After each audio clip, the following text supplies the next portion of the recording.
funny. I don't know. Cool, right. Good evening. How are we doing? Good. I've had a hard day, in case you're interested, but it was actually made slightly better because on the way here, I had a brilliant conversation. I say conversation, it was more of an argument. Basically, what happened was, the woman says to the man, "Why don't you look at me during sex anymore?" It's a fair question, right? But the bloke's reply was brilliant. He said, "The reason why I don't look at you during sex anymore is because I'm trying to think of somebody else, and your face is putting me off." There we go. True story. Second thing that cheered me up was these toilets. My God, I've never seen so many naked women before in my life. But yes, good evening. My name's Nick. I work part-time in Sainsbury's. It's what I like to call, thank God for that. Why is that? Because you should be a full-time comedian. I don't know if that's a compliment or an insult, I don't know which one. Anyway, right. Yes, I work part-time in Sainsbury's, what I like to call self-deprecating.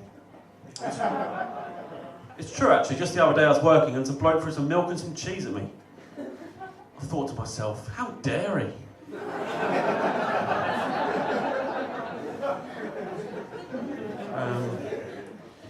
What else do I like? I love running outdoor village festivals. Some people call it destiny. I call it fate. Here we go. What's your name, sorry?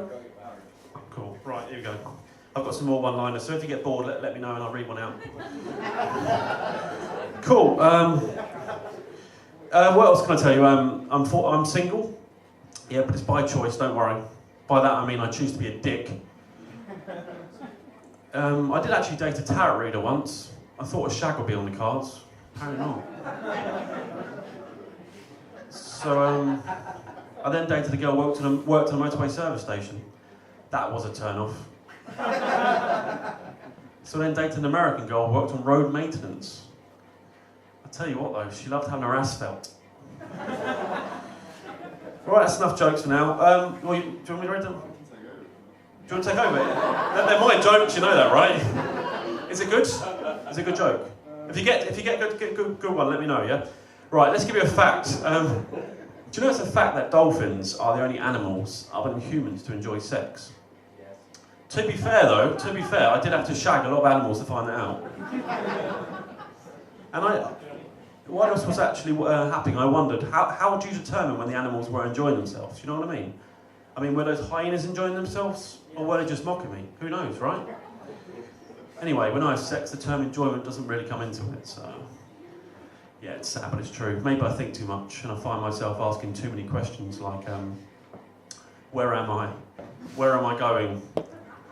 Who stole my sat-nav? Thanks. Has anyone ever seen that film, Small Gap? No? I can get into it. Good choice, thank you. Do you know I was actually told that a comedy gig should be like a first date, which I took to mean that means it'll be full of awkward silences.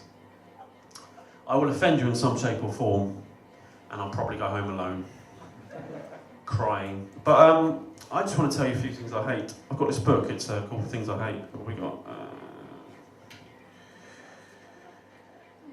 My life. That's what we got. I actually felt quite pessimistic recently, so I went to the doctor to have a test to see whether I had depression or not. Anyway, the results were negative, so what can you do? People's grammar, seriously, right? Have you heard people speak these days? The grammar just gets worse and worse. It's terrible.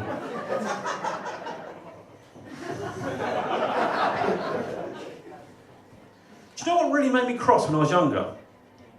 Lollipop ladies.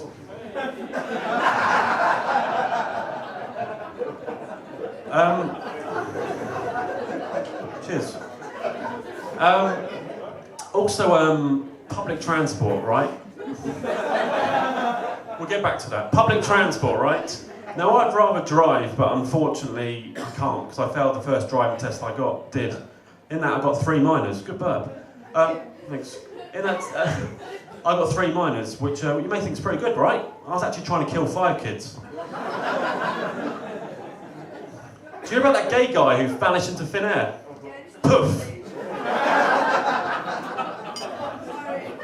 It's alright, we'll let you The joke was funnier, so that's all right. Anyway, also YouTube. I've got no time for these pointless videos of, say, cat playing a piano, dog on a skateboard, unidentified man having sex with a hyena. So you can't get away with anything these days. Like, I used to masturbate in class, right?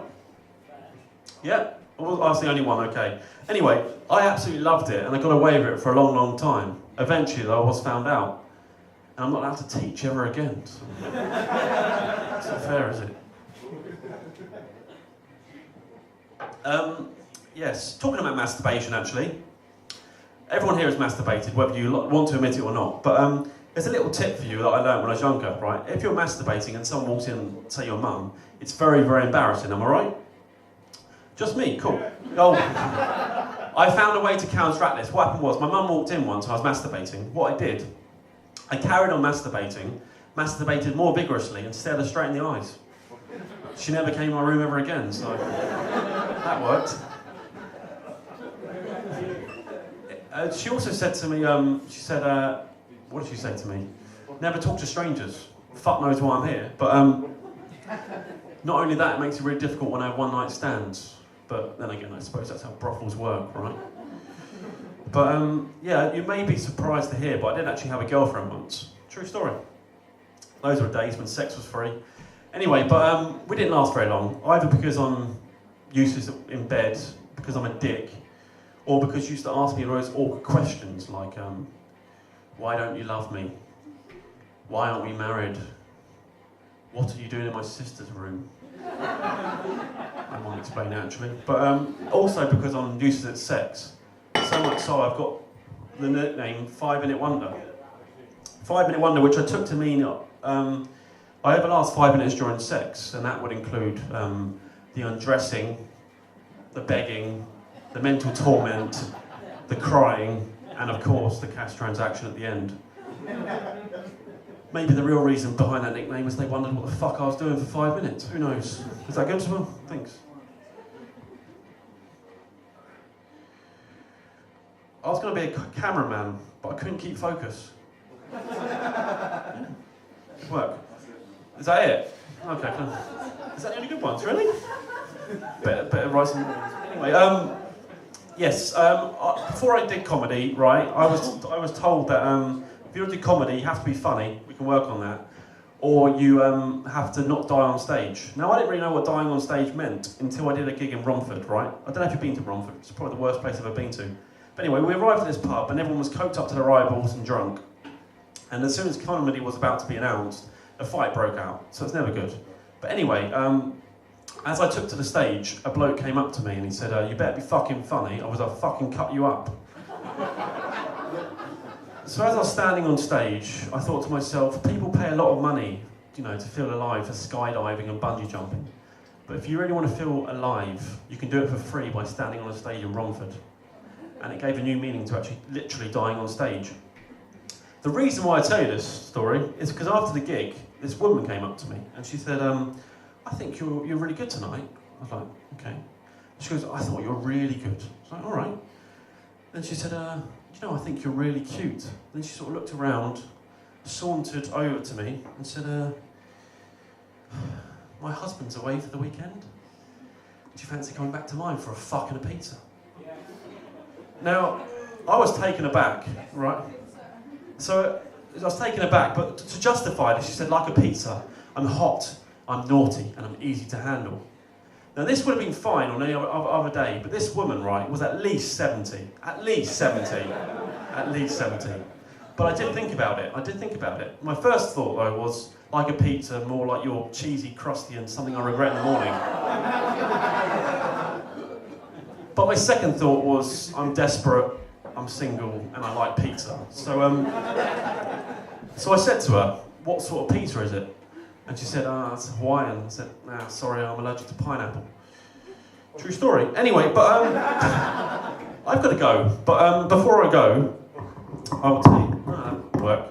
Before I go, I will tell you two things I've learned from doing comedy. Firstly, wearing a sparkly hat is not clever or funny. True, thank you, I know. Still a boy. Hi. How do you know I'm not? You are. Oh, thanks. Anyway, right. Second thing I've learned from comedy is when I'm on stage, all the women seem to groan. True. But whenever I'm in the bedroom, all the women seem to laugh. I can't get it right. Anyway, I've been Nick Root, unfortunately you haven't, but before I do go, I'll tell you this. For anyone who's interested, I'm holding a party for people who struggle to ejaculate. So yeah, if you can't come, let me know. Thank you.